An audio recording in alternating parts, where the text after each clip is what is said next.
के पाठ 4 का प्रश्न संख्या 4 है।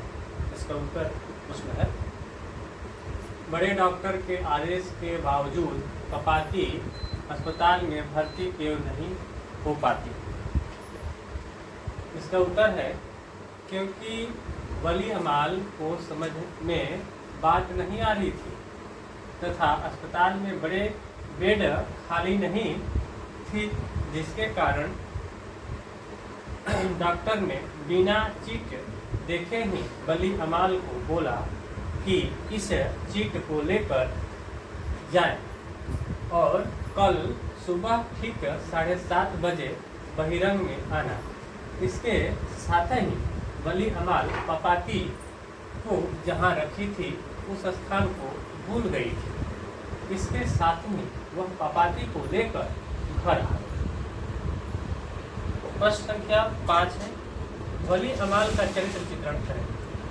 इसका उत्तर है, वली अमाल एक विधवा महिला है जो एक अनपढ़। तीसरी बात है कि कभी अस्पताल में नहीं गई और अकेली होकर घबरा कर अपनी पति पर गुस्सा करती और भूख से या अस्पताल में अजब गंध आ रही थी, जिसके कारण दिमाग चकराने लगी थी। फिर अपने को भूला समझकर बीच रास्ते पर रोने लगती है, क्योंकि पपाती कहीं दिखाई नहीं देती।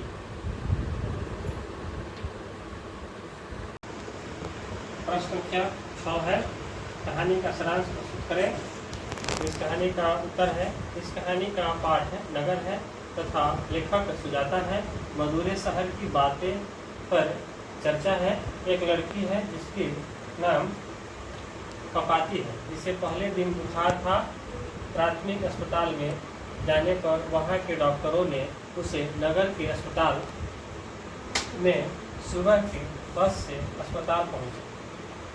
उस लड़की को 6 डॉक्टरों ने जांच कर बड़े डॉक्टरों के पास भेज देते हैं।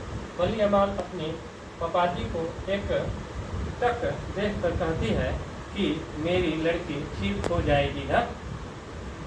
फिर एक डॉक्टर ने कहा, इसे भर्ती करना होगा, उस सजन के पास चिट दे दीजिएगा, फिर हम सभी देखभाल करेंगे। अस्पताल में अनपढ़ विधवा होने के कारण अपनी पति पर गुस्सा करती है। फिर भूख अस्पताल की अजब गंध से चकरा जाती है। डॉक्टर ने उसे चिट पर 48 नंबर वाले कमरे में जाने को कहा। इसके साथ उसे दिमाग काम नहीं करती। तब आगे पीछे होकर देखती है कि सभी कमरा में एक ही डॉक्टर बैठा है। इसके साथ ही पपाती की याद सताने लगती। चिट बिना देखे डॉक्टर ने कहा, इसे कल सुबह ठीक 7:30 बजे बहिरंग में आना। फिर पपाती की स्थल भूल जाती है और अस्पताल से बाहर आकर देखती है तो पपाती दिख जाती है। उसे लेकर घर जाने लगती है। फिर एक देवता वेदेश्वरन जी से मन्नत मांगती है।